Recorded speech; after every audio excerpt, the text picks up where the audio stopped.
Alors, j'avais commencé depuis le dimanche de la semaine passée. Nous sommes en train de parler sur la nouvelle naissance. Pour ceux qui étaient là le dimanche de la semaine passée, et puis le vendredi, c'était le vendredi que j'ai entré vraiment en profondeur pour expliquer le but de ces messages. Pour ceux qui étaient là le vendredi, ils ont eu à comprendre quelle était la pensée de Dieu pour ces messages, pour ce qui concerne la nouvelle naissance. Mais aujourd'hui, nous allons avancer. Nous allons avancer. Vous savez bien aimé, nous nous réveillons tous, nous quittons nos demeures pour la prière. Nous allons dans les assemblées, dans les lieux dits les assemblées, là où nous prions, que ce soit ici ou ailleurs. Mais voici la pensée. Le problème est que nous devons nous poser la question, est-ce que je suis dans la volonté de Dieu par rapport à ma présence devant la face de l'Éternel? Ça, c'est une chose très importante. Très important pour un enfant de Dieu. Pour celui qui dit qu'il est un enfant de Dieu. Parce que la Bible nous dit que c'est le Saint-Esprit qui témoigne réellement à nous que nous sommes les enfants de Dieu. Alors si le Saint-Esprit témoigne que tu es vraiment un enfant de Dieu, ça veut tout simplement dire que tu es entré dans le parcours de Dieu. Tu es quelqu'un qui est né de nouveau. Mais le problème c'est quoi? Voici la question que je voulais poser ce matin. Bon, beaucoup d'entre nous se disent que oui, nous croyons à la prédestinée. Que le Seigneur nous a connus avant. Le Seigneur sait qui est qui va entrer dans son royaume. Mais laissez-moi nous dire, par rapport à ce que tu représentes toi, par rapport à ce que tu es ici sur terre, lorsque tu fréquentes tout le monde, lorsque tu te dis que tu es un enfant de Dieu, la Bible nous parle des 10 vierges dans le livre de Matthieu. Les 10 vierges, personne ne savait qu'il est vierge folle ou vierge sage. Mais lorsque l'époux est venu, on dit, voici l'époux, allez à sa rencontre. C'est ce moment-là que les gens se sont rendus compte, en réellement, moi je suis vierge folle. Mais aujourd'hui, à l'heure actuelle, le Saint-Esprit témoigne que nous sommes vraiment des enfants de Dieu. Mais maintenant, il peut y arriver, regarde, par rapport au signe à toi que tu reconnais que tu es vraiment l'Esprit de Dieu, sache-le que les mêmes signes aussi, les païens aussi ont les mêmes signes aussi. Les païens aussi voient ces choses-là. Ils peuvent dire aussi que moi je suis un enfant de Dieu. Ils peuvent le dire. Mais ce qui est grave, oh j'aime bien le dire. Je ne sais pas pourquoi le Seigneur m'amène toujours là-bas. J'aime bien le dire, ici sur terre, garde-toi à ce que tu es en train de faire. Garde-toi de montrer aux gens, aux hommes, pour que tu sois le préféré. Garde-toi. Parce que c'est un piège. Vous savez qu'est-ce qui va arriver? Lorsque tu vas quitter ce monde, parce que tu te dis que moi je suis un enfant de Dieu. D'ailleurs, dans l'évangile, nous disons que un enfant de Dieu ne tombe jamais dans les péchés. Mais il trébuche. Même si je suis dans les péchés aujourd'hui, mais le Seigneur me fera grâce avant de quitter ce monde. Je vais confesser. Oui, c'est bon. Pour toi, tu te dis c'est ça. Et pourtant, tu peux haïr ton frère, tu peux haïr ta sœur. Tu peux te conduire dans les péchés. Ce n'est pas grave. Dieu te connaît. Mais est-ce que vous savez qu'ici sur terre, tu vas rater beaucoup de choses? N'attendez pas que lorsque tu vas tomber malade, bien aimé dans le Seigneur, n'attendez pas lorsque tu vas tomber malade, tu te retrouves sur un lit de l'hôpital, cloué. Et en ce moment-là, tu vas chercher ton frère ou ta sœur pour te réconcilier. En ce moment-là, tu vas chercher de se réconcilier avec Dieu. À ce moment-là, tu commences à réfléchir par rapport à tes péchés à toi. Nous aimons bien calculer les choses, humainement parlant. L'âge que tu as aujourd'hui, est-ce que sais-tu que peut-être tu as vécu beaucoup plus? Tu as déjà dépassé la moitié de ta vie ici sur terre.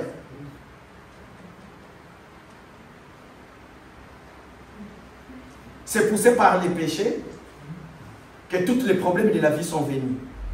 Nous savons que dans la vie chrétienne, il n'y a pas que le bonheur. Oui, Dieu nous connaît, Dieu nous protège, il est celui qui nous délivre.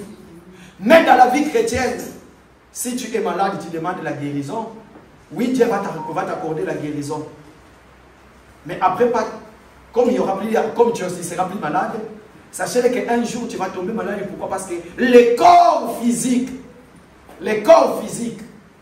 a beaucoup travaillé. Il va commencer à se déformer. Tu étais un enfant, tu étais plein de force. Mais lorsque tu avances en âge, même si cette maladie-là n'est pas d'origine satanique, mais sache que ton corps va te réclamer. N'attends pas que cela arrive. N'attendez pas. N'attendez pas. Voici pourquoi j'ai toujours dit, Seigneur, l'assemblée, c'est là où nous écoutons la parole. Et nous écoutons la parole pour ne pas devenir des meilleurs. Parce que si tu es devenu le meilleur, ça veut tout simplement dire par tes propres efforts à toi. Mais c'est par la foi. C'est par la foi. C'est là où maintenant nous reconnaissons c'est quoi la définition de la sainteté. Nous chantons tous la sainteté. Nous connaissons tous la sainteté. Les mots sainteté ont été tirés de Hébreu. Ça veut tout simplement dire couper. Tu es coupé et tu as été mis à côté. Si tu n'es pas coupé du monde, tu es toujours dans le monde. Mais lorsque tu es coupé, c'est ça l'origine du mot sainteté, coupé. Et tu es mis à côté. Voilà pourquoi la Bible dit l'Église sont les gens qui ont été dans le monde, ont été retirés du monde, mis à part pour traiter les choses de Dieu.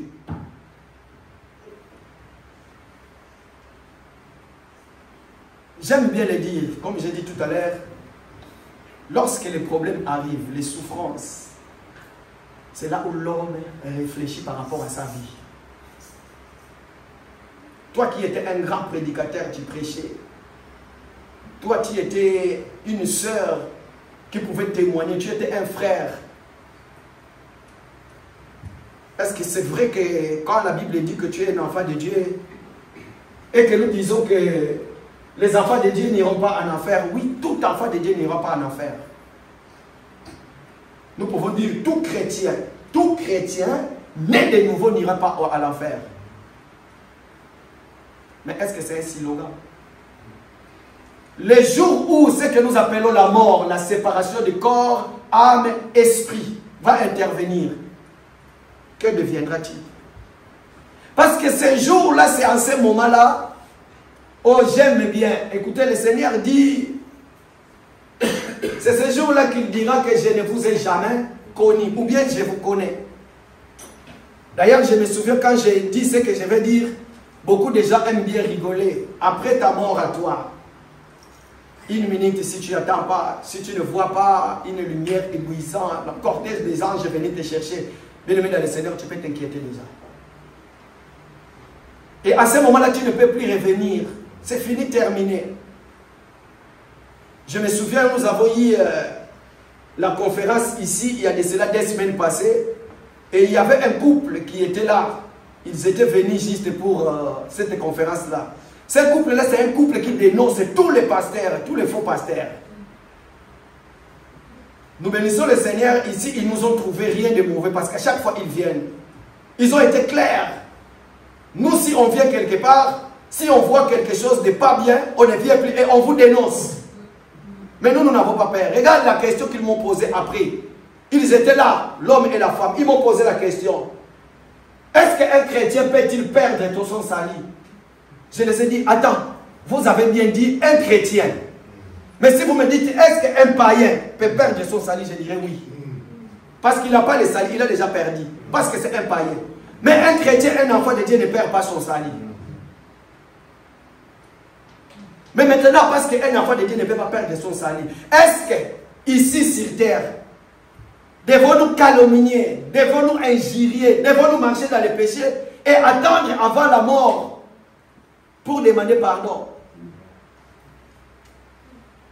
Question.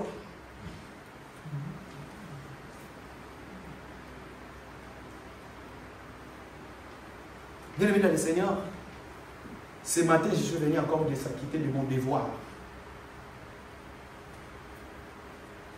Regarde le nombre que nous sommes. Nous sommes beaucoup. Mon souhait est que chacun de nous puisse regarder lui-même. Regarde ton cœur. Tu te connais mieux que toi-même. Voilà pourquoi j'aime bien quand je suis en train de parler, je n'aime pas pointer du doigt. Pourquoi? Parce que quand j'ai fait comme ça, regarde combien qui me revient. La première des choses, moi-même, je dois être exemple par rapport à ce que je suis en train de dire.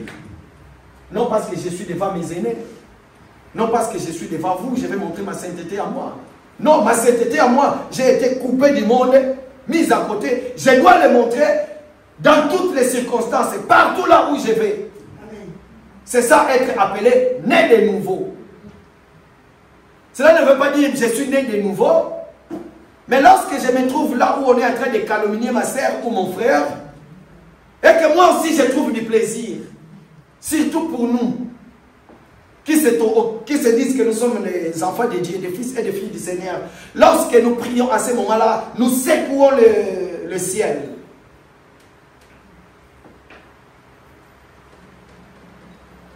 Bien aimé, je suis venu vous dire, si quelqu'un te dit que Jésus n'a pas existé, dites-lui que tu es menteur, tu as menti. Comment il se fait qu'un homme que toi tu n'as pas connu, mais lorsque tu es devenu adulte, la conscience est venue, c'est à ce moment-là que tu as confessé le Seigneur. Et le Seigneur que tu as confessé, tu as lu dans sa parole. Il nous rappelle dans le livre de...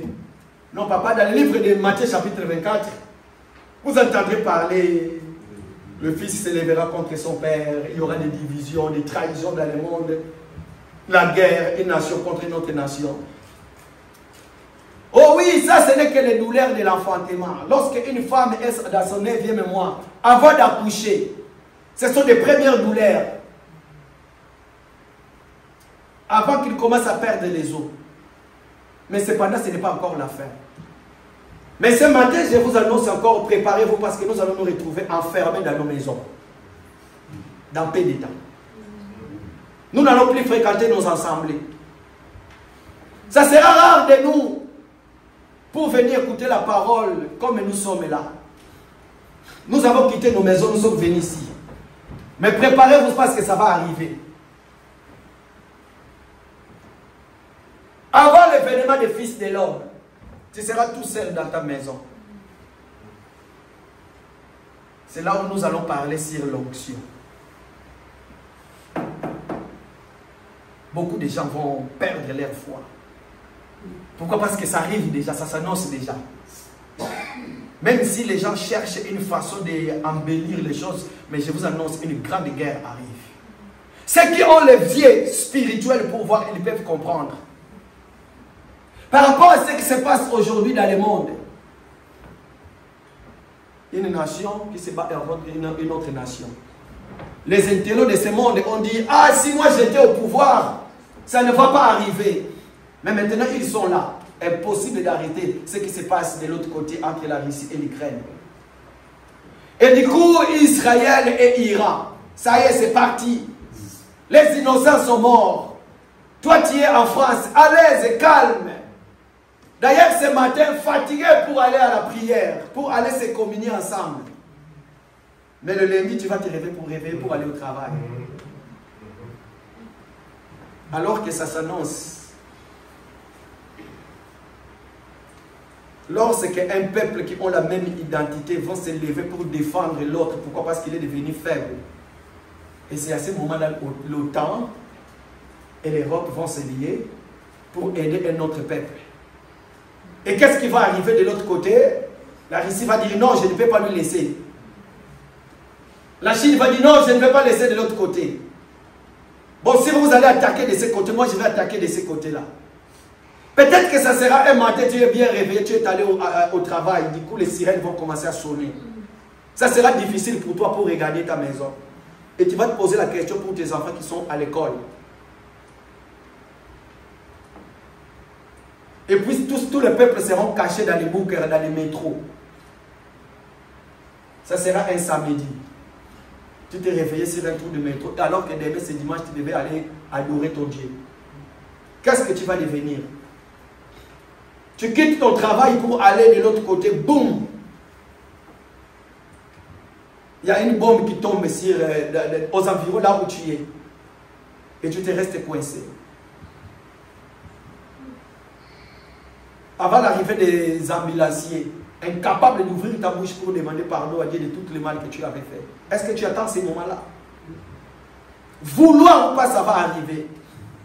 Parce que si nous n'associons pas Dieu dans tout ce que nous faisons, l'homme va toujours échouer par ses propres intelligences.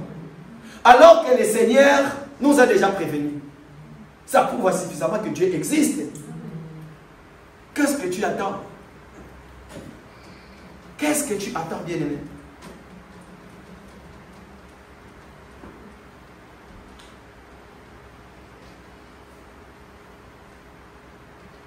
Nous disons que nous sommes tous des enfants de Dieu. Qu'il plaise au Seigneur qu'il nous garde encore. Parce que le lendemain, avant que nous soyons confinés, les gens se doutaient de ce qui peut arriver. Et jusqu'à ce que nous avions été séparés. Et quand nous étions été séparés, chose étonnante, papa, la première fois, on était en ligne pendant le Covid. J'ai vu les nombres, j'ai dit, waouh, je me souviens. Ces jours-là, si cette vidéo existe toujours en ligne, j'avais commenté, j'ai dit, waouh, nous avons battu les records. Tout le monde respectait les horaires de prière les matins et les soirs. Isolé dans la maison. Quand tu ouvres la fenêtre de la maison, tu voyais comme si l'esprit des morts circulait. Je me souviens, j'ai travaillé en ce moment-là. J'ai sorti pour aller au travail. Isolé dans le train. Avant de monter dans le train, tu regardes. Est-ce qu'il y a 2 ou 3 personnes? Quand tu vois il y a 3 personnes, je préfère aller me mettre avec eux. Pourquoi si tu montes dans une voiture, toi tout seul, tu es mal à l'aise. Tu sens l'odeur de la mort. On nous présente la mort de gauche à droite, mais quand tu vas dans les hôpitaux pour chercher, ils sont où ces gens-là que nous avons vus? Tu ne les vois pas. Bien-aimé dans le Seigneur. Qu'est-ce qui peut te séparer de l'amour de Dieu? Ce matin, avant de venir, je me suis dit, Seigneur, je ne veux pas être meilleur. Mais ta grâce à toi, que je n'ai pas mérité. Ta grâce à toi qui est une faveur imméritée. J'en ai besoin dans ma vie.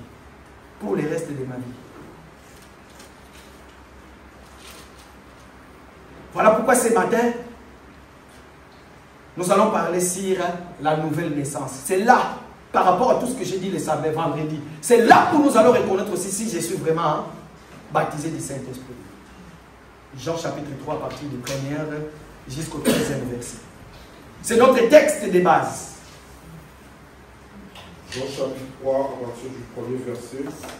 Mais il y eut un homme d'entre les pharisiens nommé Nicodème, un chef des Juifs, qui vint, lui, auprès de Jésus de nuit, et lui dit, Rabbi, nous savons que tu es un docteur venu de Dieu, car personne ne peut faire ces miracles que tu fais si Dieu n'est avec lui.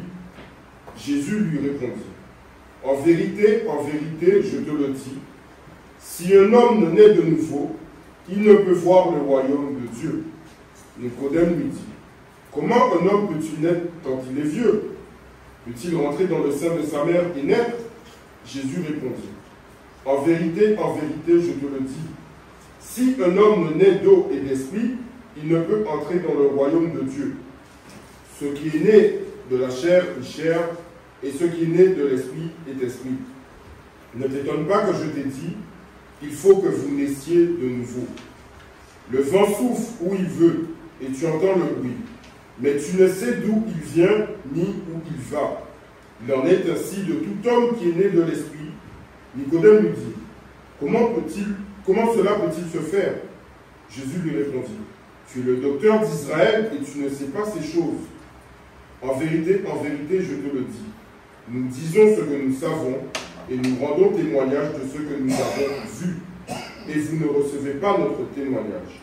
Si vous ne croyez pas quand je vous ai parlé des choses terrestres, comment croirez-vous quand je vous parlerai des choses célestes? Personne n'est monté au ciel si ce n'est celui qui est descendu du ciel, le Fils de l'homme qui est dans le ciel. Voilà, c'est ça notre texte de base. C'est pour la première fois que le Seigneur va parler sur la nouvelle naissance. Et ce n'est pas une autre personne, c'est un docteur de la loi. Mais est-il docteur de la loi Nicodème? mais tu ne connais pas ces choses, comme je l'avais dit. Alors ce n'était pas la question. Nicodème est venu aborder Jésus pendant la nuit. Mais de lui-même, il n'a jamais mentionné la nouvelle naissance. Mais lorsqu'il arrive, c'est là où le Seigneur va commencer à lui parler sur la nouvelle naissance.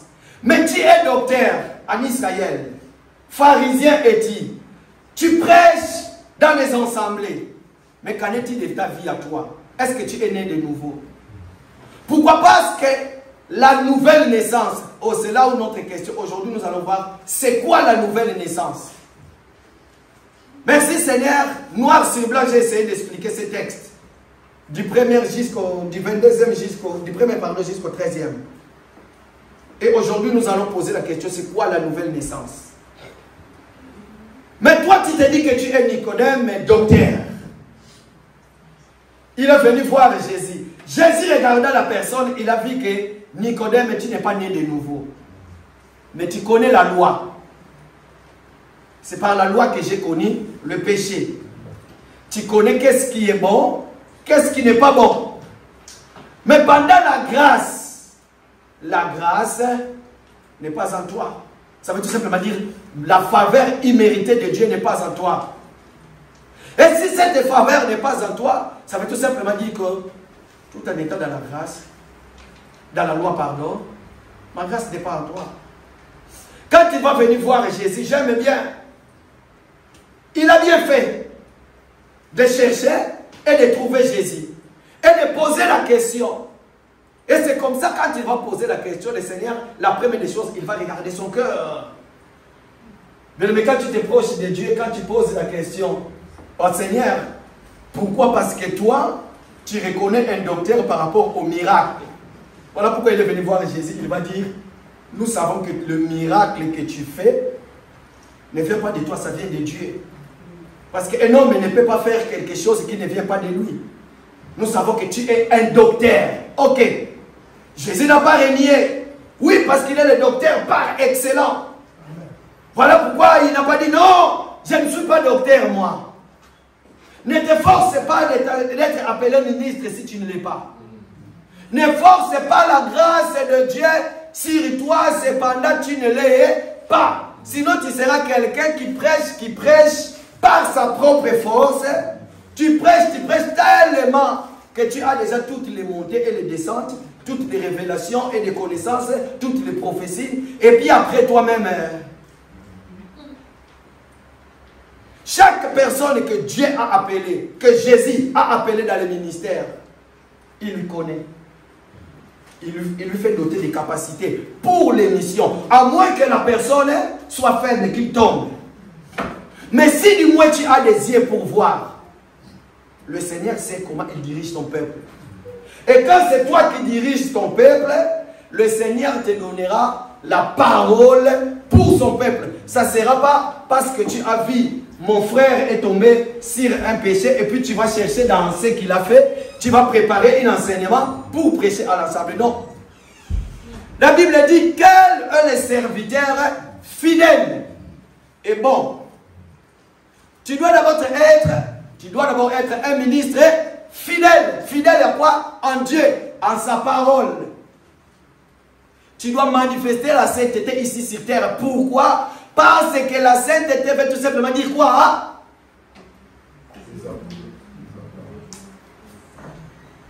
Couper. Ça vient du mot hébreu. Ça veut tout simplement dire que le Seigneur lui-même, quand il te voit, tu peux être injurié. On peut faire tout de toi. Mais si le Seigneur permet que ces choses-là viennent dans ta vie, Papa Macaire, c'est tout simplement parce que le Seigneur sait que tu es son serviteur, il aime bien. Voilà pourquoi il permet que le châtiment puisse t'arriver. Et lorsque le châtiment t'arrive, qu'est-ce que Papa Macaire va faire? Il va fuir auprès de Dieu. Tu ne vas pas te séparer de Dieu. Mais si, du moins, tu es Nicodème, quand le Seigneur va commencer à te parler, qu'est-ce que tu vas dire? Tu vas dire, Seigneur, mais c'est quoi la nouvelle naissance? Moi qui ai déjà vu comment je vais retourner dans le sein de ma mère pour naître. En ce moment-là, le Seigneur va comprendre que oui, du moins lui, il est le docteur de la loi, mais il cherche maintenant. Or que retourner dans la ventre de sa mère, ça veut tout simplement dire que laissez venir à moi tous les enfants, car le royaume des cieux est pour. Et pourquoi? Parce qu'un enfant est celui qui écoute l'instruction de ça, l'enseignement de sa mère. Pour entrer dans le royaume des cieux, il faut être un enfant parce qu'il a confiance à son Père, il a confiance à son Dieu. Or que si tu ne retournes pas comme un enfant, tu ne peux pas entrer dans le royaume des cieux. Pourquoi? Parce que la prière des parents couvre les enfants. La prière de notre Seigneur Jésus-Christ te couvre toi. Parce que tu es un enfant. Un enfant dépend de ses parents. Mais si toi tu es déjà vieux comme Nicodème, la prière de Dieu ne va plus te couvrir parce que toi tu te dis déjà que tu es docteur de la loi. Mais alors que moi je vais dire que oui Seigneur, je suis faible comme un enfant. Voici pourquoi ta prière à toi Jésus va me protéger. Pourquoi? Parce qu'un enfant répète que ce que ses parents ont fait. Donc ça veut dire que Nicodème, tu as raison. Tu dois retourner comme un enfant pour entrer dans le royaume des cieux. Alors c'est quoi les conditions pour goûter le royaume des cieux? Si, nous avons dit si. En français, si le mot si, S-I intervient, ça veut tout simplement dire que ce qui suit, ça doit être une condition. La condition pour entrer dans le royaume des cieux, c'est la nouvelle naissance. S'il n'y a pas la nouvelle, ah voilà, j'ai dit s'il n'y a pas. S'il n'y a pas la nouvelle naissance, tu ne entreras pas dans le royaume des cieux. Niet pour toi, oublie. Le jour de ta mort, sache-le que tu seras de l'autre côté. Dans le je n'étais jamais connu.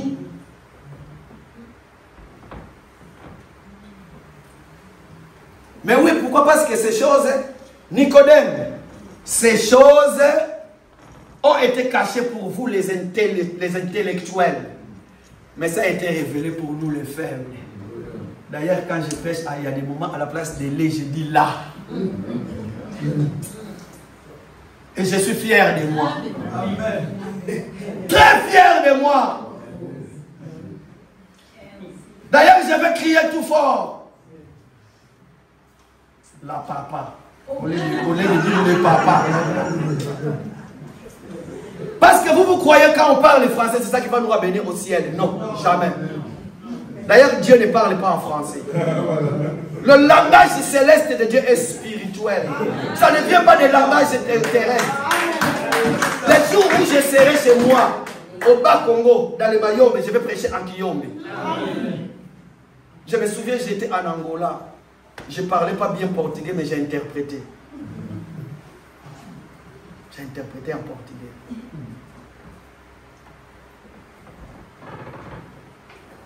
Pourquoi? Parce que le royaume des cieux, c'est vivre en esprit.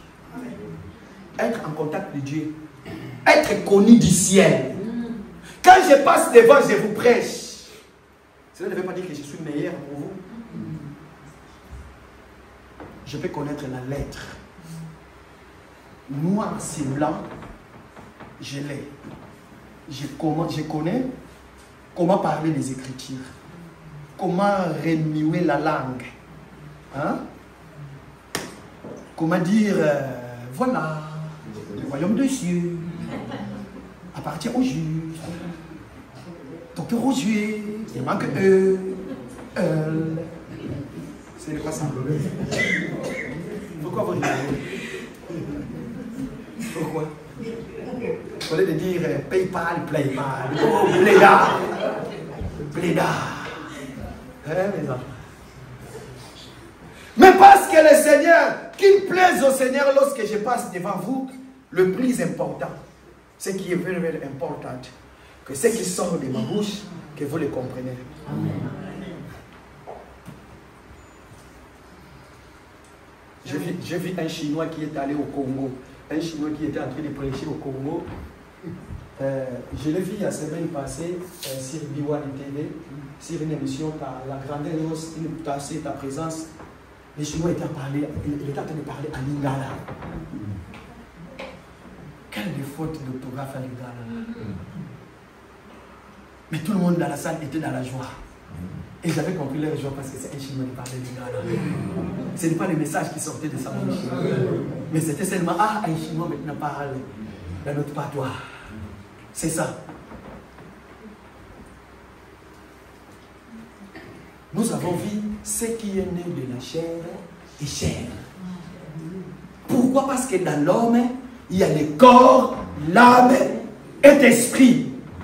Parce que si la chair domine en toi, nous aimons bien dire, quand tu es quelque part, sache-le très bien que la chair va te dominer aussi. Même si tu te caches. Je vais vous dire quelque chose. Un bon jour, j'étais avec des amis. Nous étions avec des amis. Et puis on est allé voir un pasteur. On est arrivé chez lui, beaucoup de monde, bon, les gens disaient que, ah lui. Mais parce que la nature de la chair était là, quand il nous a reçus dans la prière, tout calme. Mais son identité ne lui est pas trahie. Quelques minutes après, yo, zoba yo. Ah bon? La nature, toi-même, si tu te caches devant les hommes, le Seigneur va permettre, à un moment, il y a une parole qui sortira de ta bouche. C'était non loin d'ici, là, quelque part ici, là. Et du coup, moi, j'ai fait ça. Je me souviens à l'époque, j'ai fait ça. La nature, parce que ce qui est né de la chair est chair. La chair va te réclamer. Voilà pourquoi nous disons, les jours de l'enlèvement de l'église, bien aimé, mon souhait que vous, tout le monde dans la salle, puisse vivre jusqu'à les jours de l'enlèvement. Vous savez, les jours de l'enlèvement, c'est quoi? Tous ceux qui ont le Saint-Esprit né de nouveau, jusqu'aujourd'hui, la terre ne vous aime pas. Voilà pourquoi vous êtes haïs. Pourquoi? Parce que vous avez le Saint-Esprit. La terre ne vous aime pas. Mais tous ceux qui ont la nature de la chair, de la terre les réclame. Lorsque nous allons monter en un clin d'œil, paf, mais toi, la terre va te retenir. Ne montez pas. Parce que la terre, c'est aimant. Vous voyez l'aimant. Prends une pièce. Vous allez voir comment ça va coller. Les rayons là, les gens qui ont fait le physique, hein? Les ondes vont te tirer. Parce que tu as la nature, hein? Mais tout enfant de Dieu né de nouveau, qui a le Saint-Esprit, la terre, aujourd'hui j'ai déjà tête que tu es là, la terre ne t'aime pas. Il veut que tu puisses partir déjà parce que tu lui déranges. Et quand le Seigneur va apparaître, à ce moment-là, il sera dans la joie. Ah, pars. Mais le mien est resté. Et toi, si tu veux monter, la terre va te réclamer. Oh, ne pars pas parce que tu as quelque chose de moi. Non, toi tu as quelque chose de moi. Bien-aimé, souffrez maintenant. Souffrez maintenant. Acceptez la souffrance, les calomnies, qu'on dise du mal de toi, papa. Qu'on te critique, qu'on dise tout ce que les hommes paient.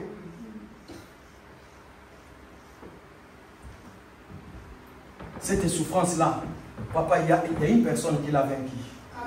Si la personne-là a quitté le ciel, il a revêtu un corps, il est devenu comme toi pour marcher sur la terre. Mais avant de monter, il a dit tout est accompli. Pourquoi? Parce qu'il a achevé son œuvre. Toi aussi, tu peux marcher dans la sainteté.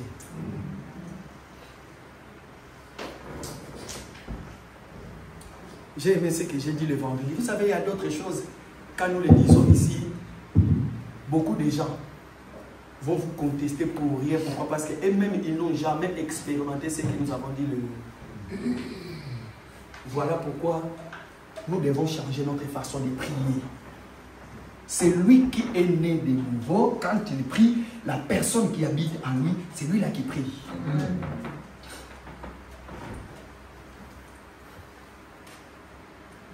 Nous avons expliqué en vérité, quand le Seigneur parle de en vérité et en vérité des fois, ça veut tout simplement dire quoi? Nous avons déjà parlé. Et ces choses, le Seigneur a révélé cela à nous parce que nous sommes des faibles, nous ne sommes pas des docteurs de la loi. Parce qu'un docteur de la loi, il jugeait les gens par rapport à la loi. Quand une femme tombe dans l'impudicité, ils vont prendre des pierres pour lui lancer. C'est ça. Et quand ils vont commencer à lui lancer des pierres, c'est la haine de la loi. C'est la haine qui était en eux. Mais alors que le Seigneur Jésus, quand il va regarder mon fils, ma fille, parce que tu es tombé dans l'impudicité. Le vrai impudicité, c'est lorsqu'on tombe dans le péché. Ça veut dire que tu as connu un autre homme qui est le diable. Mais quand tu marches dans la vérité de la parole, ça veut dire que tu es avec Dieu. Tu es fidèle. Alors ces gens-là, on va attraper quelqu'un à l'adultère. Quand ils vont voir ça, ils vont dire oui, oui, oui. Mais quand ils vont l'amener devant le Seigneur voit, il ne voit pas corps à corps, mais il voit par rapport au péché. Le Seigneur va regarder leur cœur. Vous voulez lui lapider, poussé par la colère. Parce que vous avez mangé la loi. Or, la loi, lorsqu'on en agit par rapport à la loi, ça veut tout simplement dire le code de Mourabi. Œil pour œil, dent pour dent. C'est ça le code de Mourabi. Il faut rendre le mal au mal. Le Seigneur, poussé par beaucoup de compassion, il va regarder. Ah, femme, on me ramène de toi. N'est-ce pas, vous étiez nés pour tomber dans ce péché-là? Bon, ça c'est le Seigneur, hein? Écoutez, il mène par là. Il est où l'homme? Ok, c'est pas grave. Est-ce que c'est-tu que tu es mon église? Oui, tu as été attrapé en frappant. Mais écoutez ce que je vais dire maintenant. Le Seigneur va percer leur cœur comme il avait percé le cœur de Nicodème. Il va voir la méchanceté. Œil pour œil, dent pour dent. De qui d'entre vous qui n'a jamais commis le péché, qu'il prend la première pierre, qu'il jette à l'autre? Tous les prédicateurs qui ont déjà parlé de la part du Seigneur, qui n'est pas tombé dans le péché, sauf le Seigneur Jésus. Oh, il est Alpha, il est l'Oméga, le meilleur enseignant, le meilleur docteur, le meilleur prophète, le meilleur apôtre, le meilleur évangéliste. Chez lui, il n'y a pas l'ombre d'une seule variation. Il est celui qui dirige son église. Il est celui qui dit un mot et la chose arrive. Il nous a tout révélé. C'est lui que nous voyons ce matin. C'est comme ça là que, parce que tu es quelqu'un qui est connu au ciel, le Seigneur va dire, de qui entre vous prennent une pierre pour jeter.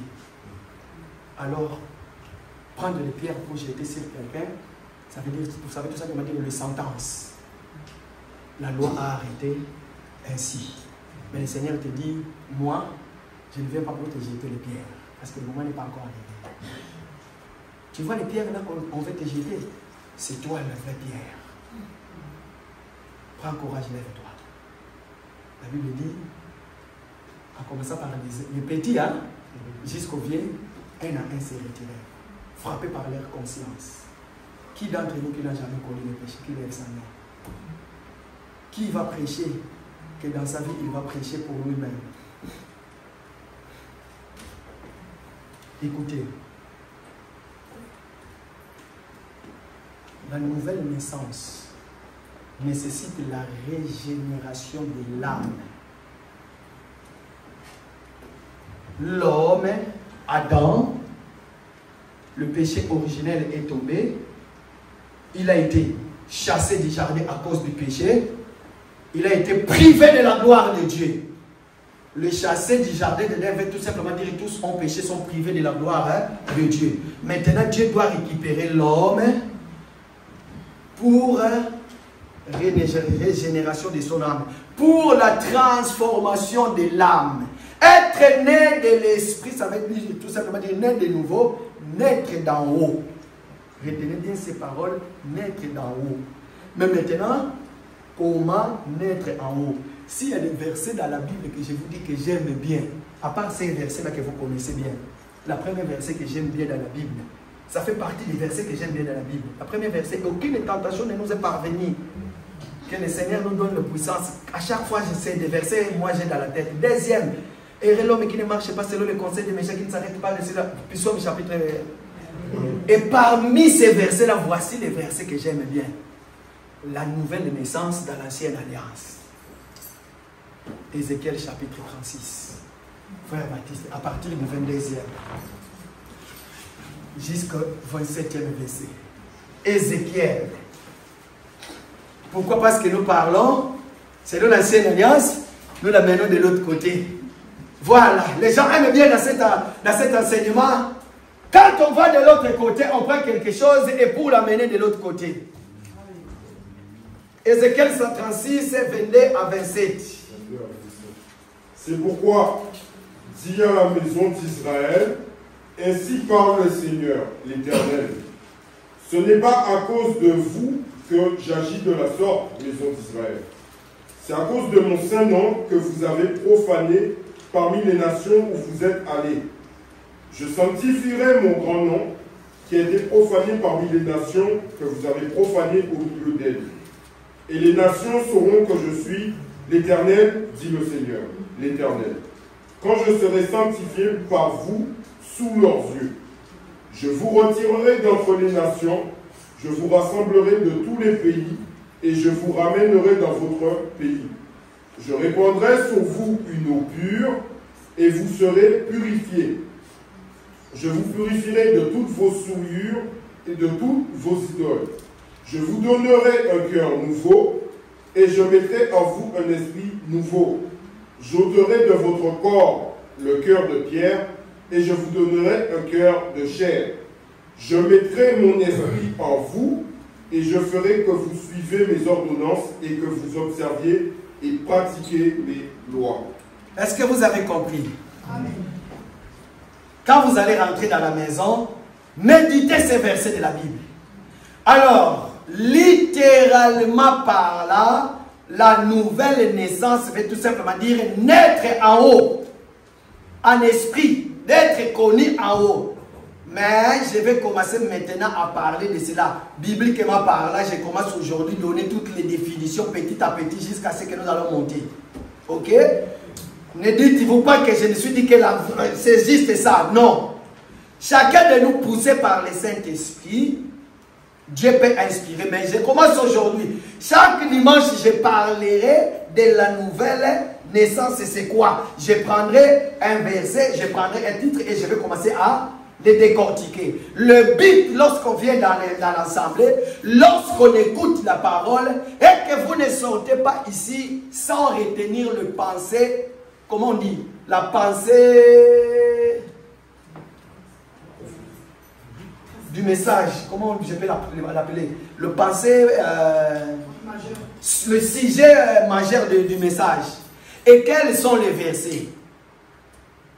Je peux vous bombarder beaucoup de versets dans une même enseignement, mais lorsque vous allez sortir, quand je vais poser la question, est-ce que vous allez comprendre?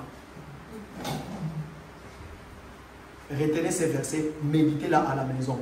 Jean 3, Jean chapitre 3, verset 1er jusqu'à 13. Vas-y là où on dit ce qui est né de la chair est chair, ce qui est né de l'eau est eau. C'est là où j'avais expliqué cette eau-là. C'était quoi? Parce que beaucoup le prennent comme l'eau des baptêmes. Les vendredis, j'ai essayé un peu d'expliquer, mais nous allons comprendre maintenant. Dans le verset que nous venons de lire, normalement, vous devez comprendre, si vous avez bien lu. Maintenant, nous allons voir encore, c'est quoi naître l'eau et naître de l'esprit. Qu'est-ce que c'est très bien? Mon frère, fais la lecture pour ton frère le là, s'il te plaît. Vas-y doucement. Ézéchiel, premier paragraphe. Écoutez bien. Ézéchiel 36 à partir du verset 22. Prends le micro, frère. Il faut qu'on t'écoute. Prends le micro. Prends le micro, frère.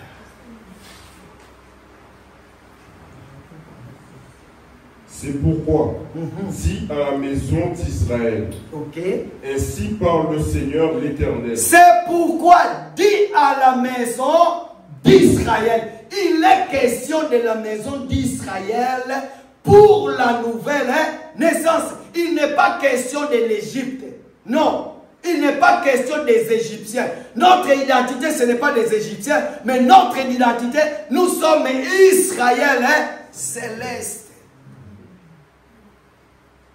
C'est pourquoi, dis quoi? À la maison d'Israël. C'est pourquoi, dis à l'Assemblée des élus de Paris. Allez-y, mon frère. Ainsi parle le Seigneur l'Éternel. Ainsi parle le Seigneur, c'est une ordre.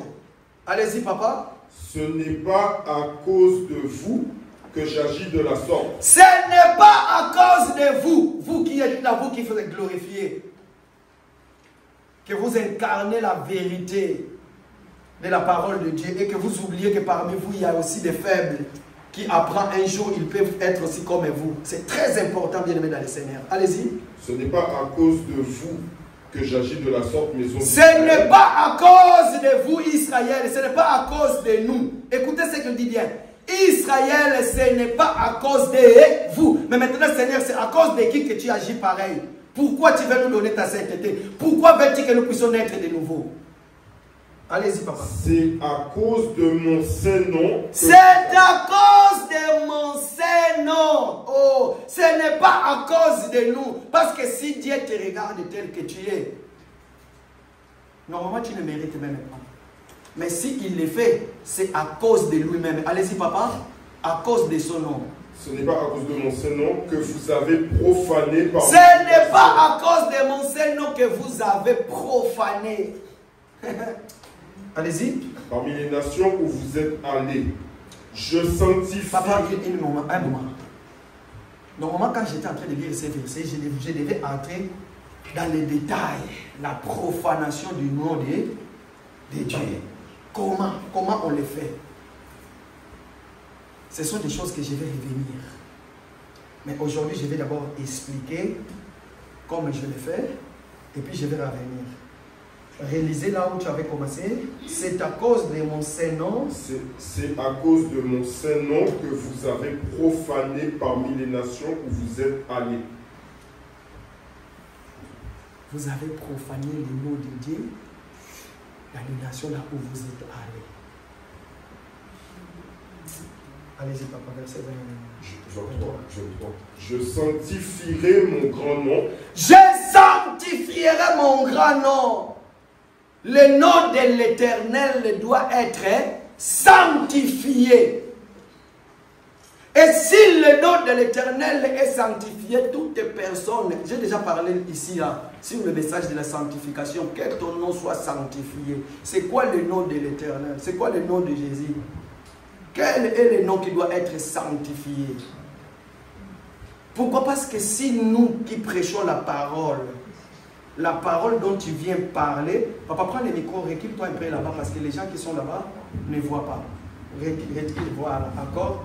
Voilà, merci.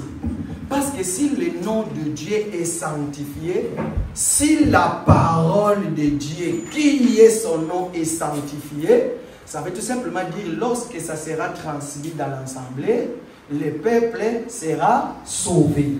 Mais si la parole n'est pas sanctifiée, le peuple ne sera pas sauvé. Voilà pourquoi quand tu vas passer devant pour nous parler, tu vas nous parler de ton intelligence. Tu vas nous parler des choses qui vont faire du bien dans nos cœurs. Et nous allons rigoler. La majorité entre nous vont retenir l'homme qui nous a parlé. C'est un grand homme de Dieu. D'ailleurs, il nous a fait rigoler. Il a dit ceci. Les gens vont retenir là où ils ont rigolé. Là où a fait des bonheurs de leur cœur. Mais alors que nous disons, c'est lui qui est saint, se sanctifie davantage. Pourquoi? Parce que tu vas parler de la part du Seigneur. Tu vas prendre la parole, tu vas l'annoncer. Toi-même, tu dois être saint, irréprochable. Par rapport à toi, la personne qui habite en toi maintenant va venir parler. Et quand il va parler, il y aura la vie sauve à quiconque qui va écouter cela. Ne vous inquiétez pas. Dans cette assemblée, nous parlerons toujours du péché. Nous allons toujours marteler sur le péché. Pourquoi? Parce que notre bonheur, que nous ne soyons pas la foule comme au Stade de France. Mais le but, le nombre que nous sommes, qu'il plaise au Seigneur. Lorsque le Seigneur va apparaître, où la mort physique va intervenir, que nous puissions partir.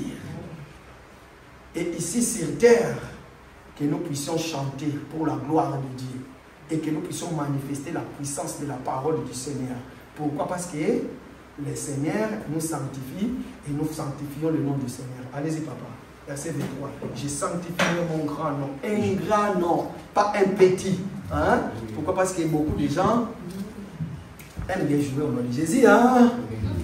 Tu veux escroquer de l'argent aux gens, mais au nom de Jésus, tu prends l'argent, une bonne somme dans ta maison, tu les mets dans une enveloppe, amène-les auprès du pasteur, je vais prier pour ça. Et cet argent-là va te faire du mal au cœur. Comment je prends beaucoup d'argent pour amener là-bas? Et chaque fois que tu vas prier, dis Seigneur, souviens-toi que j'ai pris une enveloppe avec un grand montant. J'ai donné. Juste un témoignage, un couple qui n'avait pas des enfants. Un apôtre venu de Kinshasa qui dit à ces couples-là, parce qu'il voyait qu'il n'y avait pas des instruments dans cette église-là, prenez l'argent qui va vous faire mal au cœur. Achetez des instruments. Ramenez-les à l'assemblée. Et je vais prier pour vous. À chaque fois que vous priez pour les problèmes de vos enfants, que Dieu vous donne les enfants, montre au Seigneur les instruments là. Oui, ce n'est pas mauvais. Mais à cause des instruments que Dieu va te donner les enfants. Regarde là où tu veux baisser Dieu. Tu compares Dieu avec les instruments. Les enfants que tu avais, tu sais pourquoi tu les as? Ce n'est pas par tes propres efforts. Hein? Dieu n'est pas injuste, il le sait pourquoi. Il sait très bien qu'il n'y a rien au monde que tu peux lui donner à cause de ce qu'il fait pour toi. Amen. Oh, je connais les gens qui ont les enfants. Il a accouché aujourd'hui, après il a mailloté son enfant, il est allé le mettre dans une poubelle. Et les passants ont vu l'enfant, ils l'ont pris.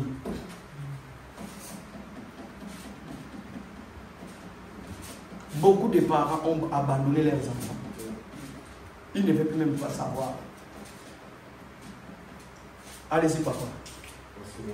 Je sanctifierai mon grand nom qui a été profané parmi les nations. Le nom de l'Éternel qui a été profané par les nations, Dieu lui-même, il dit, je sanctifierai mon nom. Ça veut tout simplement dire, ma parole à moi qui a été changée pour vos ventres, parce que vous travaillez. C'est pas vous, hein?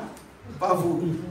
Mais la Bible dit, comment on rappelle ce verset? La Bible dit, les hommes ayant des mangeaisons, ils changeront l'évangile pour leurs propres intérêts.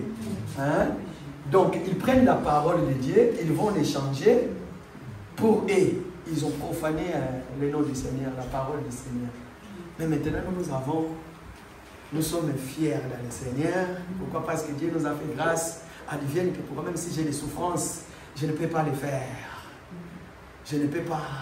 Au nom de Jésus, je sens. Oh, voilà pourquoi il faut m'amener ça. Oh là là. Non, non.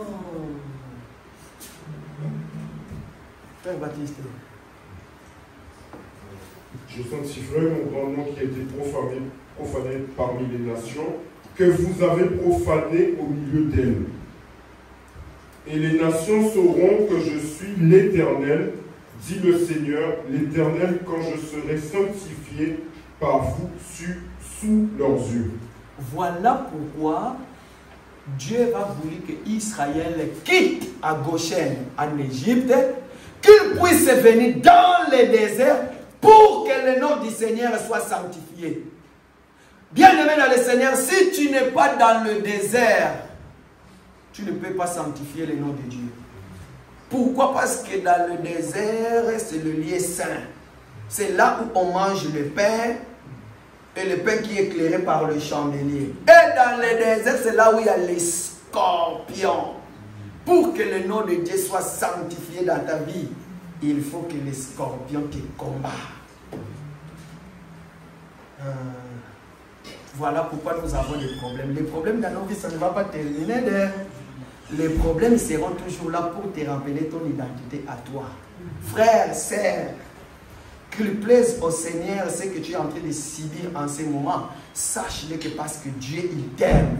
Et ces problèmes-là, si tu regardes ça aux yeux physiques, tu verras la grandeur du problème. Tu vas dire non, non, non, non, ces problèmes, hein, c'est grand. Vous savez, quand il y a des problèmes, c'est toi qui donnes la forme à ces problèmes-là. Un homme de Dieu qui aimait le Seigneur, qui pratiquait les choses de Dieu, on lui déclare qu'il est faible. Sa femme ne peut pas concevoir à cause de lui. Et chaque matin, lorsqu'il se réveille, il se regarde sur la glace, il dit, oh, qu'est-ce que je suis beau, costaud. Mais quand il regarde sa femme, il dit, je suis incapable de donner les enfants à ma femme. Et le diable a mis cela dans sa tête. Il se croyait petit. Mais le jour où il a dit, je vais maintenant retourner les regards vers le Seigneur, pour présenter au Seigneur la grandeur de ses problèmes, le Seigneur lui a montré, mais ces problèmes, c'est plus petit que toi. C'est toi qui l'as donné la forme dont tu dis. Parce que tu as écouté le médecin. Mais moi, Dieu, je suis l'architecte de l'homme, c'est moi qui ai créé l'homme. Je sais pourquoi jusqu'aujourd'hui ça tarde. Maintenant, arrêtez. Regardez ce que Dieu lui dit. Tu vois, quand tu marches, il y a les collines, il y a les montagnes. Le montagne, même ici, il est loin. Quand toi, tu regardes en marchant, tu vois comme si les montagnes s'approchent. Mais alors qu'il est encore loin. C'est ça. Quand tu marches, tu vois, c'est comme si ça vient. Ça, c'est la vision. C'est que tu projettes sur les problèmes. Mais or que Dieu, il connaît. Tes problèmes à toi sont petits. Voilà pourquoi ce qui t'arrive, parce que tu aimes Dieu. Arrête de prier. Conforme-toi au monde. Tous tes problèmes vont s'arrêter. Prépare-toi pour aller festoyer comme le païen. Tous tes problèmes vont finir. Mais parce que tu connais l'évangile, parce que tu pries, tu chantes, tu témoignes Dieu dans tout ce que tu fais, voilà pourquoi les problèmes sont là. Amen. Pour que tu lises la Bible, il faut que quelqu'un vienne qui te parle, qui te dise non, non, non, non, tu n'as pas été en notaire. Pour que tu pries, il faut que quelqu'un vienne qui te dise Dieu ne te connaît pas. Pour que tu entres dans les jeunes de prière, il faut que quelqu'un vienne te dise que tu es faible. Pour que tu fasses tout ce que tu es sur la terre, Dieu envoyera toujours quelqu'un. Voilà pourquoi nous disons que le diable, c'est le serviteur de Dieu. Le diable, c'est le serviteur de Dieu. Il est au service de Dieu. Pourquoi? Parce que Dieu, pour te donner le courage, qu'est-ce qu'il va faire? Il va appeler le diable qui est habilité. Il a l'habilitation au mal. Il connaît faire du mal. Voilà pourquoi je vous dis bien aimé, quand tu fais du mal à ton frère ou à ta sœur, dis-toi, est-ce que c'est la voix du Seigneur ou la voix de l'homme? Dis-toi, est-ce que je suis l'instrument que Dieu est en train d'utiliser pour le mal, pour mon frère ou ma sœur? Parce qu'à ce moment-là, ce n'est plus Dieu, c'est le diable qui vient, qui t'injecte la haine contre... Et quand tu vas voir ton frère, tu vas lui haïr, tu vas dire, toi là, il n'est pas là, mais chez toi à la maison, quand tu parles tout seul, tes pensées viennent te dire, frère, si je vais là, d'ailleurs Dieu va lui voir. Et Dieu va lui voir. Oui, tu t'as bien dit que Dieu va lui voir. Mais regarde Nicodème, toi qui dis que quand quelqu'un tombe dans le péché, il faut lapider. Et quand vous allez lapider, c'est la haine qui est en vous qui lapide. Tous les problèmes qui t'arrivent, hein, ma soeur, tous les problèmes qui arrivent à la maison, c'est Dieu qui permet pour que papa et maman, qu'ils soient encore forts dans la prière, pour que vous soyez protégés. Voilà pourquoi les enfants, à la maison, quand il y a un problème, quand il y a une incompréhension entre papa et maman, peu pour bagarre, vous savez qu'est-ce que vous allez dire les enfants? Dites, papa et maman, souvenez-vous, notre protection, votre prière nous sanctifie. Voilà pourquoi le diable veut que vous puissiez vous chamailler. Pourquoi? Parce que vous allez vous souvenir que nous sommes là. Parce que si vous tombez dans les péchés, et nous, parce que nous sommes encore les enfants. Papa, rappelez-vous de votre identité. Vous êtes des enfants de Dieu. Même dans nos maisons, fais très attention, bien-aimé. Il faut que ton identité, que les gens de ta maison sachent qui tu es. Moi qui vous prêche ici, dans ma maison, si je pose une acte qui est contraire à la Bible, la première des personnes qui va me prendre, c'est éloge.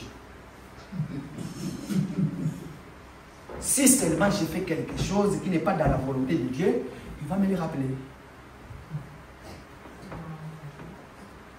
Ne vous trompez pas. Les jours où je serai vraiment écarté, vous allez les remarquer à mes enfants.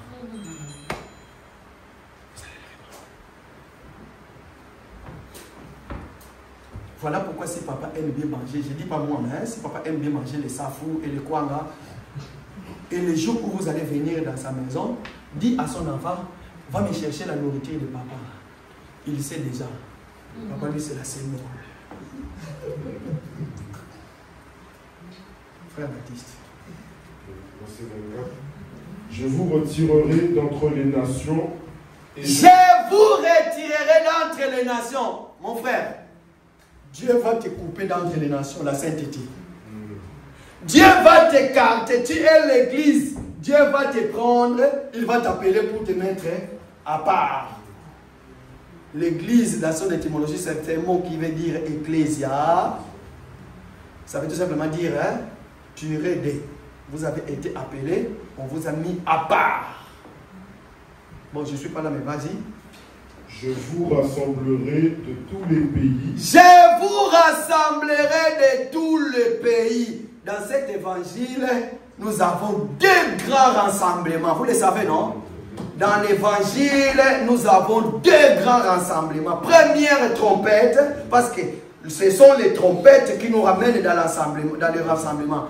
Ces deux trompettes-là, c'est très très important les deux. Il n'y a pas un, il faut négliger. Il faut respecter les deux sons de la trompette. Tout enfant de Dieu connaît les sons de ces deux trompettes. Amen. Le premier trompette, c'est quoi? La trompette des rassemblements. Amen. Le Seigneur est en train de sonner la trompette. Nous sommes en train de prêcher. Venez! Rassemblez-nous, prions, implorez Dieu. Les peuples, les foules, les nations, les langues, venez. À bientôt, nous allons partir. Ne restez pas dans le monde. Nous sommes dans le monde, mais nous ne sommes pas de ce monde. Que 1000 tombent à ta droite, abandonne 10 000 à ta gauche. Mais toi, sois debout, déterminé. Marche avec le Seigneur, bras dessus, bras dessous. Quand les gens abandonnent, mais toi, offre-toi comme un sacrifice de bonne odeur auprès du Seigneur. Que ta foi soit une lumière qui va éclairer le monde, les foules, les peuples, les nations, afin que les gens reconnaissent que celui qui est en toi, il est plus fort que celui qui est dans la vie de ta tante, dans la vie de ta grand-mère. Répentez-vous. Et regardez, Jean-Baptiste va venir. Hein, papa, Jean-Baptiste va commencer à prêcher. Il va dire, répentez-vous car le royaume des cieux est proche. Il parlait de la personne de notre Seigneur. Or que le royaume était déjà là. La personne de notre Seigneur, c'est lui le royaume.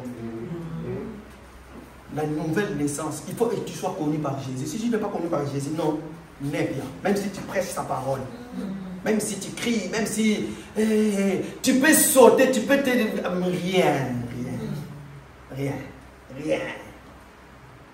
Mais un homme simple, un enfant de Dieu, quand il crie au nom de Jésus, les choses se passent. La première trompette des rassemblements. C'est dans le livre des Nombres, chapitre combien? 33 ou 30? Ok. Merci papa. Première trompette, la trompette des rassemblements qui est sonnée aujourd'hui. Et la deuxième trompette, c'est la trompette du départ. Pour que les peuples puissent partir. Eh, mon frère, ma soeur, est-ce que tu partiras avec nous? Ah, ma soeur! Nous avons bien dormir dans les poitrines de Jésus pour écouter le battement des cœurs de Jésus. Quand son cœur bat comme des tonnerres. À ce moment-là, ce n'est pas des rondo yabashaka bababa. Non, ce n'est pas ça.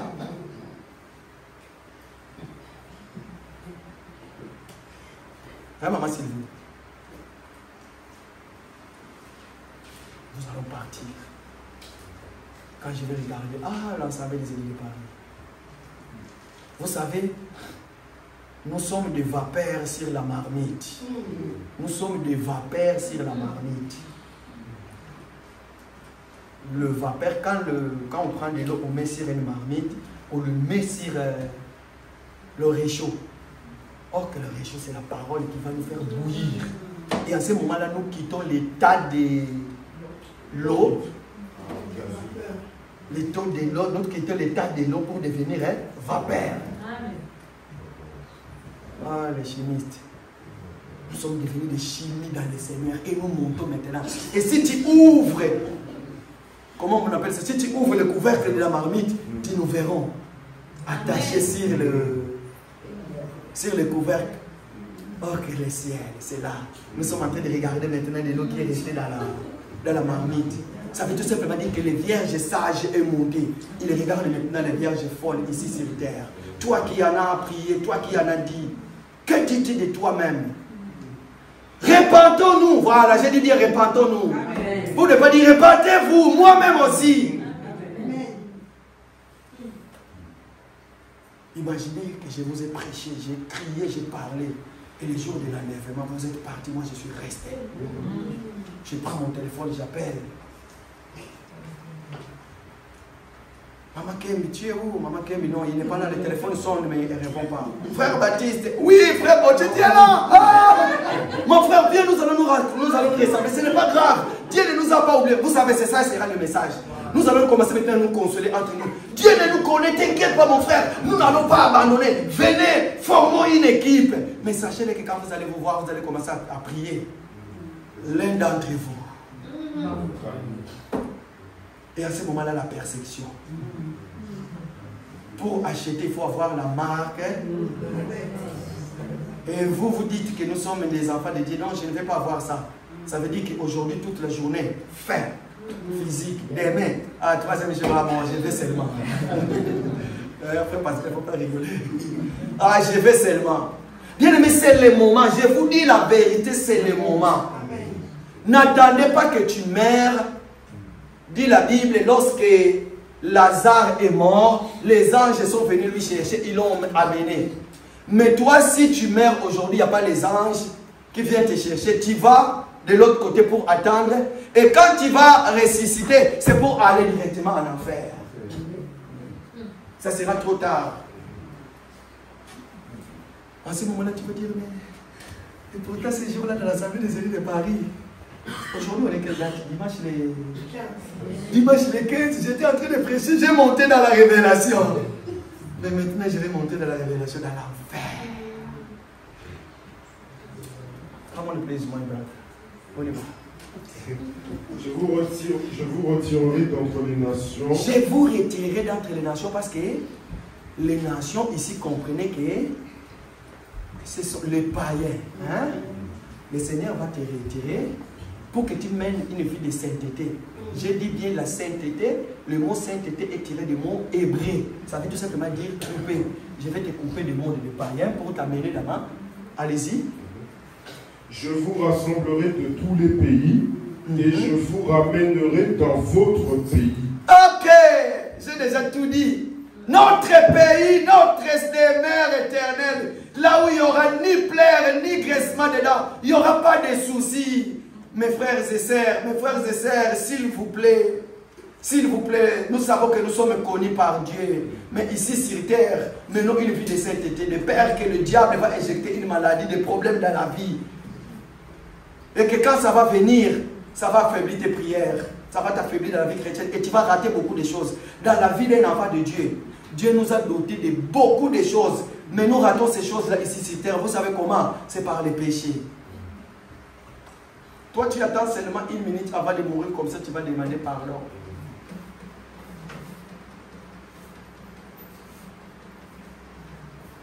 Là où tout le monde ment, mais toi ne mens pas. Dis la vérité, hein? Hein? Dis la vérité. La vérité, des fois, tu vois, bon, je vais juste te mentir une seule fois. Quand je vais mentir comme ça, il y aura la paix. Après, je vais demander pardon à Dieu. Mais vous savez pourquoi? Si tu mens une seule fois, le diable viendra pour que tu le confirmes 2 fois. Parce que le diable aussi aime bien en vérité et en vérité. Il ne faut pas vérité soit qu'une seule vérité. Il faut que ça soit en vérité et en vérité. Il faut que tu le confirmes. Une femme, avant d'entrer dans son mariage, elle a menti beaucoup de choses. On l'a pris quand même en mariage. Le mari ne savait pas. Tellement qu'il avait menti dans son mariage, lorsque le problème est venu, pour confirmer les mensonges, le diable est venu encore. C'est moi le héros de ton mariage. Parce que tu étais entré dans les mensonges. Il faut que tu mens encore. Voilà pourquoi tout mensonge, il faut qu'il y ait la confirmation du mensonge. Si tu as menti quelque chose, ah frère Baptiste, il est mauvais, méchant, tu lui dis, sache-le que il faut que tu le confirmes encore. Le diable va te venir te réclamer. Voilà pourquoi ne mentez pas, dites la vérité, même si ça fait mal, même si tu seras calomnié, même si. Mais pour le royaume du ciel. Verset 25. Je répandrai sur vous une eau pure. Je répandrai sur vous une eau pure. Papa, assis-toi. C'est l'heure. Beaucoup de choses à dire, nous allons nous arrêter là. je répandrai sur vous une eau pure. Que celui qui essaie de se sanctifier là davantage. Pourquoi? Parce que le nom du Seigneur doit être sanctifié. Or que le nom du Seigneur c'est la parole, dit l'Apocalypse, n'est-ce pas? Le nom du Seigneur c'est la parole. Il dit quoi? Il dit quoi? Allez-y. Il dit, je répandrai sur vous une eau pure. Ah, c'est lui qui a soif qu'il vienne boire. Quel genre d'eau que tu vas boire? C'est quoi la source qui te donne de l'eau pure? Or que de l'autre côté, on dit que tu dois naître d'eau et de l'esprit. Ah, l'air. Ah, bien oui, le Seigneur. L'eau pure. Ce n'est pas de cristalline, ni vinaigre. Ce n'est pas de vinaigre. Ni badois. Ce n'est pas ça. Mais dans le jardin d'Éden, il y avait 4 fleuves. Et ces 4 fleuves-là, avaient une seule source. Alléluia. Et quand il est divisé en 4, il sort pour arroser quoi? Les jardins. Et quiconque allait puiser là-bas, il avait la vie sauve. Pourquoi? Parce que de l'eau pure, quand tu bois cette eau-là, oh femme samaritaine, si tu bois Jésus, femme samaritaine, tu n'auras plus soif. Parce que tu habilles silo. Femme samaritaine, tu habilles silo. Or que le 7e eau, c'était Jésus. Tu haïs, premier mari, 2e, 3e, 4e, 5e, 6e. Tu n'as pas tort de le dire. Voilà pourquoi tu as toujours soif. Dans les assemblées, partout où vous allez pour prier. Béni le Seigneur, vous allez comprendre. Beaucoup de gens ont encore soif de la parole. Beaucoup de gens écoutent la parole de leur façon. Les gens aiment bien ce qui font du bien dans leur cœur. Mais ici, le Seigneur dit, j'ai répandu de l'eau pure. Et cette eau-là, lui-même, il est allé dans la source parce que de l'eau devenait amère. Il a pris du sel. Voilà pourquoi, jusqu'aujourd'hui, on ne peut dire que la composition de l'eau en chimie, on dit quoi? OD, OHD.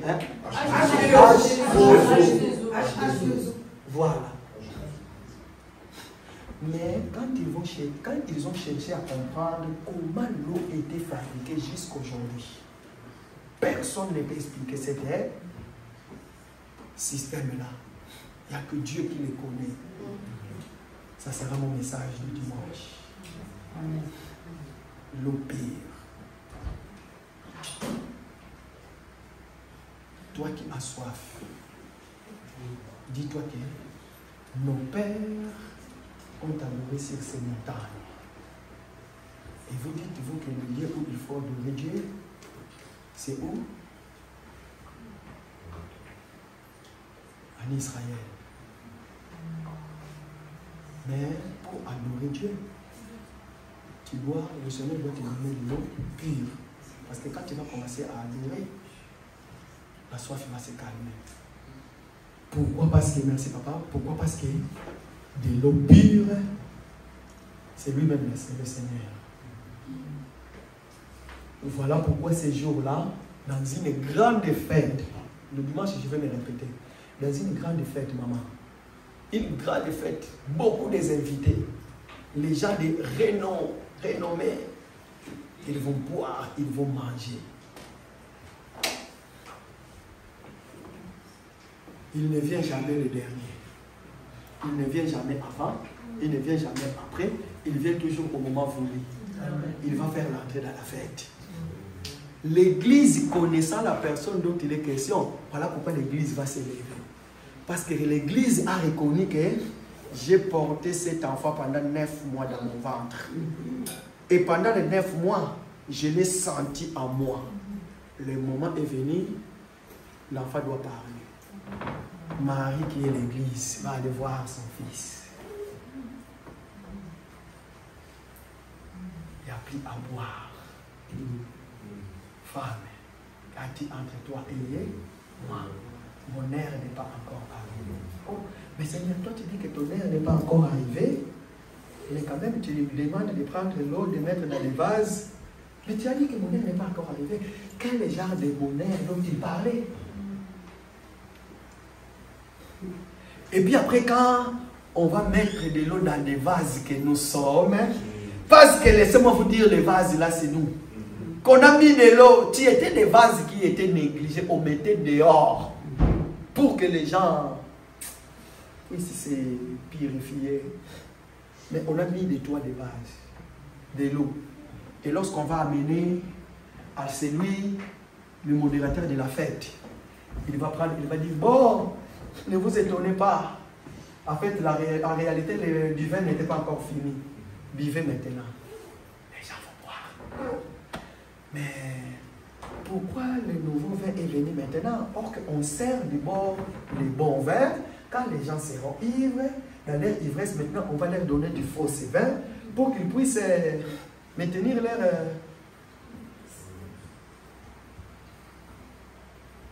Or que le Saint-Esprit n'est pas venu avant, le Saint-Esprit est venu au temps de la grâce. Et puis après, ils vont manger, ils vont boire. Chose étonnante, la personne qui ne vient jamais avant la tavis, quand il y a des problèmes, il ne vient jamais après, mais il vient juste au moment où Papa Macaire se dit que je suis fatigué, j'en peux plus. À ce moment-là, lui, il vient maintenant. L'ancien des jours, l'homme le plus cherché dans le monde.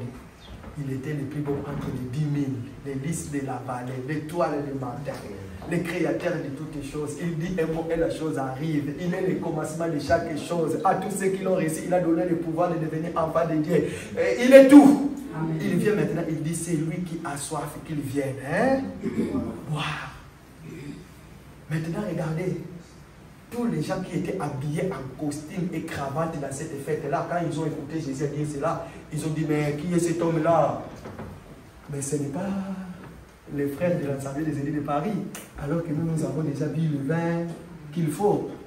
Voilà pourquoi, à cause de leur rang social, ils sont plus que nous. À cause de leur toge. Qu'est-ce qu'ils ont dit? Nous n'avons pas écouté un Galiléen. Est-ce que des Galiléens peut-il sortir quelque chose de bon? Ils sont partis. Mais or qu'ils ne savaient pas que la personne, c'est lui-là, qui les a fait boire du meilleur vin. Et leurs ventres sont rassasiés. Après, vous savez pourquoi ils n'ont pas suivi Jésus? C'est parce qu'il a endurci leur cœur. Et voilà pourquoi, dans ma langue, on dit, ils ont mis les mondo pour vomir du vin qu'ils ont eu. Donc, ils ont pris les doigts, ils ont mis dans la bouche pour vomir du vin qu'ils ont mangé. Pourquoi? Parce qu'ils ont venu après. Or que là, il y avait quelqu'un qui a dit, c'est lui qui a soif qu'il vient boire. Bien-aimé dans le Seigneur, ne me tenez pas rigueur le dimanche de la semaine passée. Je vais entrer maintenant dans les détails. Le dimanche prochain, je vais entrer dans les détails. Lorsque nous étions des païens, on avait soif. On cherchait de l'eau à boire. C'est lui qui n'a pas le Saint-Esprit, qui n'a pas levé sa main en disant, Seigneur, j'ai soif. Donne-moi ton esprit à toi. Et c'est lui qui en a, qui dit, Seigneur, je reconnais que je suis celui qui est né de nouveau. Soutiens ma foi. Que tout le monde abandonne. Que des guerres viennent. Mais moi, je n'abandonnerai pas. Je prierai toujours. Nous sommes tous debout. Qui veut parler à Dieu? Qui veut parler à Dieu? Que veut-il lui dire ce matin? Que veut-il lui dire? Parce que tu es celui qui écoute la voix. Tu es celui qui parle à Dieu. Et là, je t'avais déjà parlé. Tu es celui qui parle à Dieu. Tu es celui qui a soif. Ou bien, tu veux seulement que le Seigneur puisse te donner la force de continuer la marche. Pas parce qu'il y a le soleil qui est là, qui te frappe. Ok, quand il y a le soleil, en ce moment-là, le soleil est en train de te briser, de te brûler, tu as soif. il faut que tu bois. Surtout qu'en ce moment, il y a le soleil qui est là. Nous avons tous besoin de l'eau, mais l'eau que nous buvons, ça ne calme pas notre soif. Vas-y, élève ta voix à toi.